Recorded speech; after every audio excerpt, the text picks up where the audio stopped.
Greetings, vloggers, bloggers, followers, and potters. Dustin here from Dustin's Dynasty here at you on a Saturday morning, which is usually not the norm for me. I usually do this on Friday night.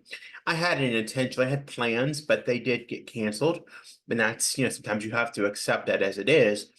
But anyway, I took some time and got some extra self-care for me. And that's what we're going to talk about this morning, as it is a Saturday. And in my house, we do self-care Saturdays a lot of the time if we don't have something going on, because I work part-time and I go to day program part-time.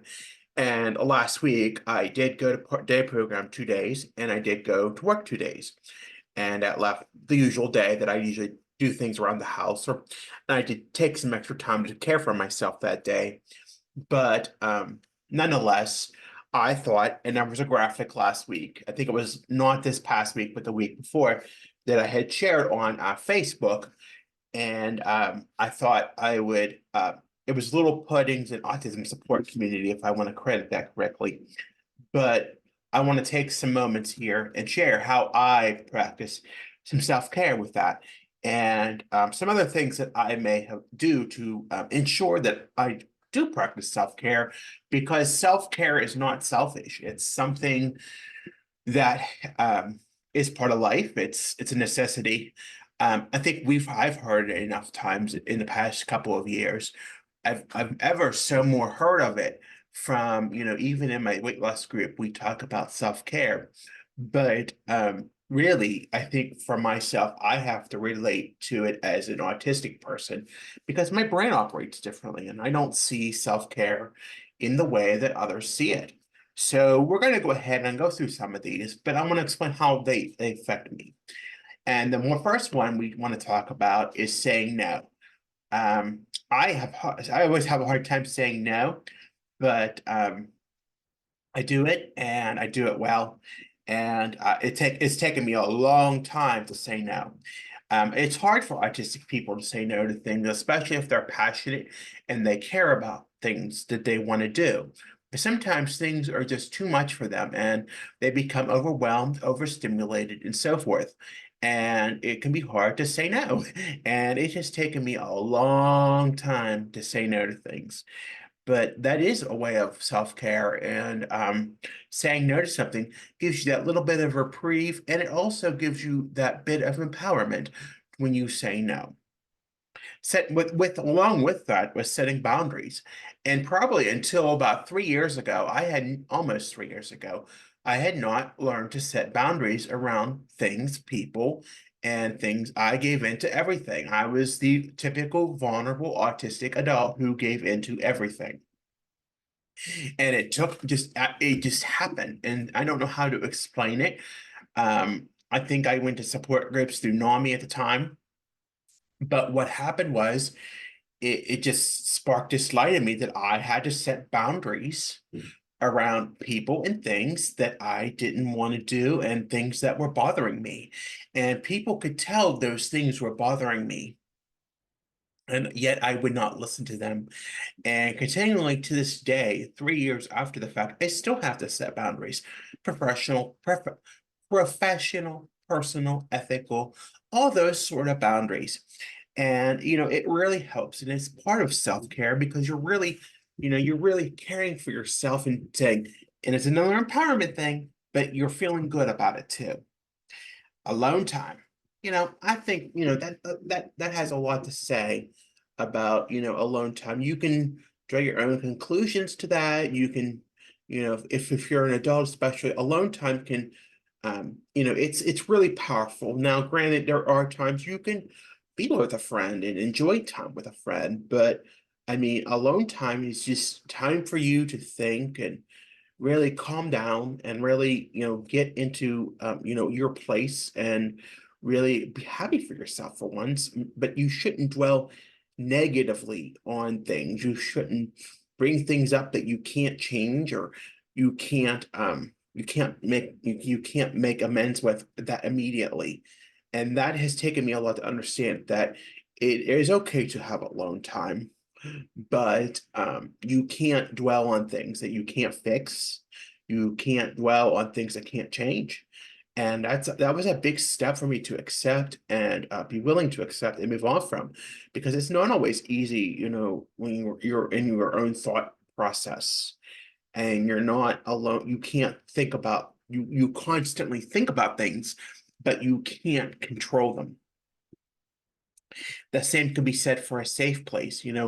Home is my safe place. That's where I feel safe. It's taken me a long time to feel safe, but it's where I feel safe. And that, I think sometimes you have to feel safe, where you don't have to put on that mask and be somebody you're not. And that it's a lot of people, for those who autistically mask, I know the struggle. I do it a lot, but people don't see how much you were. I don't think until I learned what that term was, that I really didn't understand how hard it was to just unleash in here and just be myself and learn that it's okay to be yourself, and that it's okay to be who you are. Stimming, I think it's, sometimes stimming in public, and for those who can control it, such as myself, I think, it's hard to understand that, we're looked the other way, and we're looked in a bad light when we stim. And sometimes we can't help when we stim. But if we can, and we know there's times when we can do it and times when we can't. Um, we have to know that doing that and feeling good about doing that is a form of self-care, and that it's okay as long as you're not harming anybody, or you're in your own safe space, just like we talked about safe space, or where people understand and get you for you. That's what matters. um, Info dumping. Oh, I love the info dump, and you can tell by the picture behind me. I love just going to town on that, and just finding things and learning things and reading and just seeing all kind of information, and that feels good. I think you don't realize it until you actually do it. How good it feels when you actually have the time and the capability to do it, and not understand it. It's okay. And I think for the longest time, but there has to be a healthy balance. Like, you have to get your sleep at night. You have to, be sure you're following all your wellness regimens and things like that.